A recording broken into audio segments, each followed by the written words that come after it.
ಇದು ಒಂದು hot and spicy dish, chicken pasta masala ಅಂತ.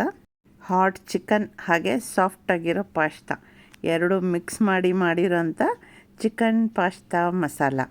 ಈ ರೆಸಿಪಿ ಡಿನ್ನರ್ಗೂ ಸೂಪರ್, ಲಂಚ್ಗೂ ಸೂಪರ್. ಇದನ್ನು ಆದಷ್ಟು ಬಿಸಿ ಬಿಸಿಯಾಗಿ ತಿಂದ್ರೇ ಚೆಂದ. ಬನ್ನಿ ಈ ಪ್ರೋಟೀನ್ ಫುಲ್ ರೆಸಿಪಿ ಹೇಗೆ ಮಾಡೋದು ಅಂತ ನೋಡೋಣ. ಹಾಯ್ ಫ್ರೆಂಡ್ಸ್, ಪ್ರಭಾಪರ ರೆಸಿಪಿಗೆ ಸ್ವಾಗತ. ಈ ರೆಸಿಪಿ ಶುರು ಮಾಡೋಕ್ಕೆ ಮುಂಚೆ ಯಾರೆಲ್ಲ ನನ್ನ ಚಾನಲ್ನ ಸಬ್ಸ್ಕ್ರೈಬ್ ಮಾಡದೆ ನೋಡ್ತಾ ಇದ್ದೀರಾ, ದಯವಿಟ್ಟು ಸಬ್ಸ್ಕ್ರೈಬ್ ಮಾಡ್ಕೊಳ್ಳಿ ಅಂತ ಕೇಳ್ಕೊಳ್ತಾ ಇದ್ದೀನಿ. ನೀವು ಸಬ್ಸ್ಕ್ರೈಬ್ ಮಾಡ್ಕೊಳ್ಳೋದ್ರಿಂದ ನಾನು ಹಾಕೋ ಪ್ರತಿಯೊಂದು ವೀಡಿಯೋನು ಫಸ್ಟ್ ನಿಮಗೆ ಬರುತ್ತೆ. ಬನ್ನಿ ರೆಸಿಪಿ ಶುರು ಮಾಡೋಣ. ಈ ರೆಸಿಪಿನ ನನ್ನ ಮಗ ಅವರೇ ಮಾಡ್ತಾಯಿದ್ದಾರೆ. ಇಲ್ಲಿ 400 ಗ್ರಾಮಷ್ಟು ಚಿಕನ್ ತೊಗೊಂಡಿದ್ದಾರೆ. ಇದನ್ನು 2-3 ನೀರಲ್ಲಿ ಚೆನ್ನಾಗಿ ತೊಳ್ಕೊಬೇಕು. ಈಗ ಮೀಡಿಯಮ್ ಸೈಜ್ ಈರುಳ್ಳಿ ತೊಗೊಂಡು ತೆಳುವಾಗಿ ಉದ್ದಕ್ಕೆ ಹೆಚ್ಚಿ ಪಕ್ಕದಲ್ಲಿ ಇಟ್ಕೋಬೇಕು. ಈಗ 4 ಹಸಿಮೆಣ್ಸಿನ್ಕಾಯಿ ತೊಗೊಂಡು ಅದನ್ನು ಅರ್ಧಕ್ಕೆ ಸೀಡಿ ತೆಗೆದಿಟ್ಕೋಬೇಕು. ಈಗ 1-2 ಪೀಸು ಚಕ್ಕೆ, 4 ಲವಂಗ, 2 ಏಲಕ್ಕಿ ತೆಗೆದಿಟ್ಕೋಬೇಕು. ಈಗ ಸ್ವಲ್ಪ ಕೊತ್ತಂಬರಿ ಸೊಪ್ಪನ್ನ ಈ ಥರ ಸಣ್ಣಕ್ಕೆ ಪುಡಿಯಾಗಿ ಹೆಚ್ಚಿ ತೆಗೆದಿಟ್ಕೋಬೇಕು. ಅದರಷ್ಟೇ ಪ್ರಮಾಣದ್ದು ಪುದೀನ ಸೊಪ್ಪನ್ನ ಕೂಡ ತೊಗೊಂಡು ಸಣ್ಣಗೆ ಹೆಚ್ಚಿ ತೆಗೆದಿಟ್ಕೋಬೇಕು. ಈಗ 100 ಗ್ರಾಮಷ್ಟು ಪೆನೆ ಪಾಸ್ತಾ ತೊಗೊಳ್ತಾರೆ. ಈಗ ಸ್ಟವ್ ಮೇಲೆ ಒಂದು ಕಡಾಯಿ ಇಟ್ಟು, ಕಡಾಯಿ ಬಿಸಿ ಆದಮೇಲೆ 1 ಟೇಬಲ್ ಸ್ಪೂನಷ್ಟು ಕೋಲ್ಡ್ ಪ್ರೆಸ್ ಪೀನಟ್ ಆಯಿಲ್ ಉಪಯೋಗಿಸ್ತಾ ಇದ್ದಾರೆ. ಈಗ ಎಣ್ಣೆ ಬಿಸಿ ಆದಮೇಲೆ ಚಕ್ಕೆ, ಲವಂಗ, ಏಲಕ್ಕಿ ಎಲ್ಲ ಹಾಕಬೇಕು. ಈಗ ಈರುಳ್ಳಿ ಹಾಕೋಣ. ಈಗ ಈರುಳ್ಳಿನ ಸ್ವಲ್ಪ ಬಾಡಿಸ್ಕೋಬೇಕು. ಈರುಳ್ಳಿ ಸ್ವಲ್ಪ ಮೆತ್ತಗಾಗೋವರೆಗೂ ಹುರ್ಕೊಳ್ಳೋಣ. ಹಾಗೆ ಬಣ್ಣನೂ ಸ್ವಲ್ಪ ಬದಲಾಯಿಸ್ಬೇಕು ಅದರದ್ದು. ಈರುಳ್ಳಿನ ದೊಡ್ಡ ಊರಿನಲ್ಲೇ ಹುರ್ಕೊಂಡ್ರೆ ನೋಡಿ ಈ ಥರ ಬಣ್ಣ ಚೆನ್ನಾಗಿ ಬದಲಾಯಿಸುತ್ತೆ, ಬೇಗ ಬೇಗ ಬದಲಾಯಿಸುತ್ತೆ. ಈಗ 1.5 ಸ್ಪೂನಷ್ಟು ಶುಂಠಿ ಬೆಳ್ಳುಳ್ಳಿ ಪೇಸ್ಟ್ ಹಾಕ್ತಾಯಿದ್ದೀವಿ. ಈಗ ಇದನ್ನು ಚೆನ್ನಾಗಿ ಹುರ್ಕೋಬೇಕು. ಶುಂಠಿ ಬೆಳ್ಳುಳ್ಳಿ ವಾಸನೆ ಎಲ್ಲ ಹೋಗಬೇಕು, ಆ ಥರ ಹುರಿಬೇಕು. ಫ್ಲೇಮು ಸ್ವಲ್ಪ ಮೀಡಿಯಮಲ್ಲೇ ಇರಲಿ. ಶುಂಠಿ ಬೆಳ್ಳುಳ್ಳಿ ವಾಸನೆ ಎಲ್ಲ ಹೋಗಾದಮೇಲೆ ಹಸಿಮೆಣ್ಸಿನ್ಕಾಯಿ ಹಾಕ್ಕೊಳ್ಳೋಣ. ಈಗ ಹಸಿಮೆಣ್ಸಿನ್ಕಾಯಿ ವಾಸನೆ ಹೋಗೋವರೆಗೂ ಹುರಿಬೇಕು. ನೀವು ಅಂದ್ಕೋಬೋದು ಎಲ್ಲ ಒಟ್ಟಿಗೆ ಹಾಕಿ ಹುರಿಬೋದಲ್ಲ ಏನಾಗುತ್ತೆ ಅಂತ. ಎಲ್ಲ ಒಟ್ಟಿಗೆ ಹಾಕಿ ಹುರಿದಾಗಲೇ ಬೇರೆ ಟೇಸ್ಟ್ ಬರುತ್ತೆ. ಈ ಥರ ಬೇರೆ ಬೇರೆ ಹಾಕಿ ಹುರಿದು ಮಾಡಿದ್ರೇ ಬೇರೆ ಟೇಸ್ಟ್ ಬರುತ್ತೆ. ಈ ಥರ ಮಾಡೋದೇ ಟೇಸ್ಟ್ ಸೂಪರಾಗಿರುತ್ತೆ. ಈಗ ಸ್ವಲ್ಪ ಉಪ್ಪು ಹಾಕ್ಕೊಂಡಿದ್ದೀವಿ. ಈ ಮಸಾಲೆಗೆ ಆಗುವಷ್ಟು ಮಾತ್ರ ಈಗ ಚೆನ್ನಾಗಿ ಹುರ್ಕೊಳ್ಳೋಣ. ಸ್ವಲ್ಪ ಅರಿಶಿಣ ಪುಡಿ, ಈಗ ಚಿಕನ್ ಮಸಾಲ ಪುಡಿ 2 ಟೀ ಸ್ಪೂನ್ ಹಾಕಿದ್ದೀವಿ. ಈಗ ಸ್ಟವ್ ಮೀಡಿಯಮಲ್ಲಿಟ್ಟು ಎಲ್ಲ ಹೊಂದ್ಕೊಳ್ಳೋ ಥರ ಹುರಿಬೇಕು. ಈಗ ಚಿಕನ್ ಎಲ್ಲ ಹಾಕ್ಕೊಳ್ತೀವಿ. ಈಗ ಚಿಕನ್ಗೆಲ್ಲ ಮಸಾಲೆ ಅಂಟ್ಕೊಳ್ಳೋ ಥರ ಚೆನ್ನಾಗಿ ಹುರಿಬೇಕು. ಫ್ಲೇಮು ನೆನಪಿಟ್ಕೊಳ್ಳಿ, ಇದನ್ನು ಮೀಡಿಯಮಲ್ಲೇ ಇಟ್ಟಿರಬೇಕು. ಫ್ಲೇಮು ಕೈ ಬಿಡ್ದಂಗೆ ಹುರಿತಾ ಇರಬೇಕು. ಈಗ ಮುಚ್ಚಿ ಇಡೋಣ. ಚಿಕನ್ನಲ್ಲಿರೋ ನೀರೆಲ್ಲ ಹೊರಗಡೆ ಬರುತ್ತೆ. ಈಗ 1-2 ನಿಮಿಷ ಆಗಿದೆ, ನೋಡೋಣ. ಮತ್ತೆ ಮಗ್ಚಕಾಯಿ ತೊಗೊಂಡು ಚೆನ್ನಾಗಿ ಮಗ್ಚಿ ಹುರಿಬೇಕು. ಇದೇ ಥರ 1-2-3 ಸಲ ತಿರುಗಿಸ್ಕೋಬೇಕು. ಮತ್ತು ಆಗಾಗ ಮುಚ್ಚಳ ಮುಚ್ಚಿನೇ ಬೇಯಿಸ್ಕೋಬೇಕು. ಈ ಥರ ಮುಚ್ಚಳ ಮುಚ್ಚಿ ಬೇಯಿಸ್ಕೊಳ್ಳೋದ್ರಿಂದ ಕೆಳಗಡೆ ಸೀದೋಗೋದಿಲ್ಲ, ಇಲ್ಲಾಂದರೆ ಅದು ತಳ ಹತ್ಬಿಡುತ್ತೆ. ಈ ಥರ ಮಾಡೋದ್ರಿಂದ ಚಿಕನ್ ಕೂಡ ಸಾಫ್ಟಾಗಿ ಬೆಂದೋಗುತ್ತೆ. ಎಳೆ ಚಿಕನ್ ಆದರೆ ಬೇಗ ಬೆಂದೋಗ್ಬಿಡುತ್ತೆ. ನಮಗೊಂದು 2-3 ಸತಿ ಈ ಥರ ಬೇಯಿಸೋ ಅವಶ್ಯಕತೆ ಇರಲ್ಲ. 1-2 ಹಬೆಗೇ ಚೆನ್ನಾಗಿ ಬೆಂದೋಗ್ಬಿಡುತ್ತೆ.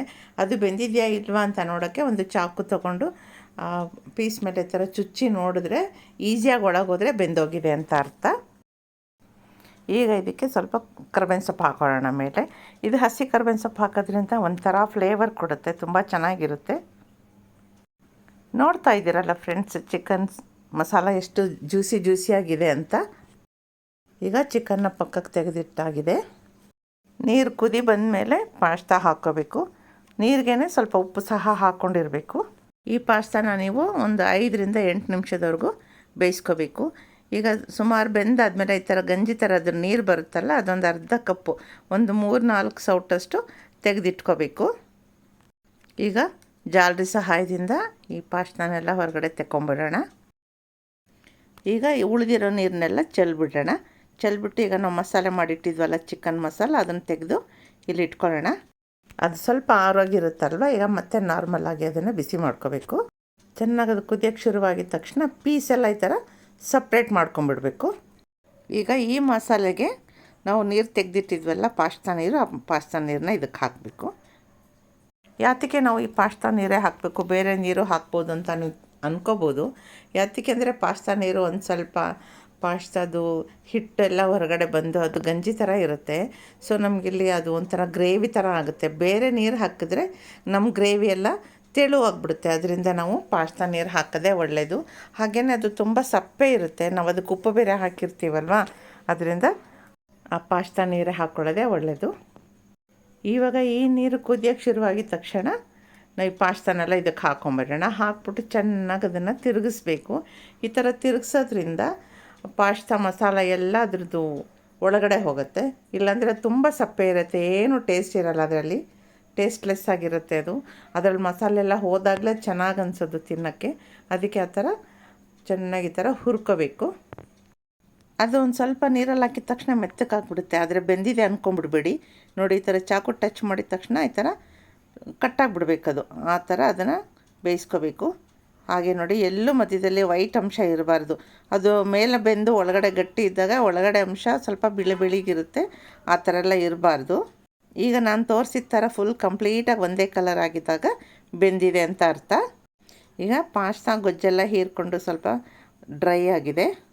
ಇನ್ನೊಂದು ನಿಮಿಷ ಡ್ರೈ ಆಗಲಿ, ಸ್ವಲ್ಪ ನೀರಂಗಿದೆಯಲ್ಲ ಅದು ಹೀರ್ಕೊಂಬಿಡಲಿ. ಈಗ ಇದಕ್ಕೆ ನಾವು ತೆಗೆದಿಟ್ಟಿದ್ದು ಪೀಸೆಲ್ಲ ಇದಕ್ಕೆ ಹಾಕ್ಕೊಂಬಿಡೋಣ. ಈಗ ಸ್ಟವ್ನ ಸಿಮ್ ಮಾಡಿಬಿಟ್ಟು ಚೆನ್ನಾಗಿ, ಅಂದರೆ ಲೋ ಫ್ಲೇಮಲ್ಲಿ ಇಟ್ಬಿಟ್ಟು ಚೆನ್ನಾಗಿ ಇದನ್ನು ತಿರುಗಿಸ್ಕೋಬೇಕು.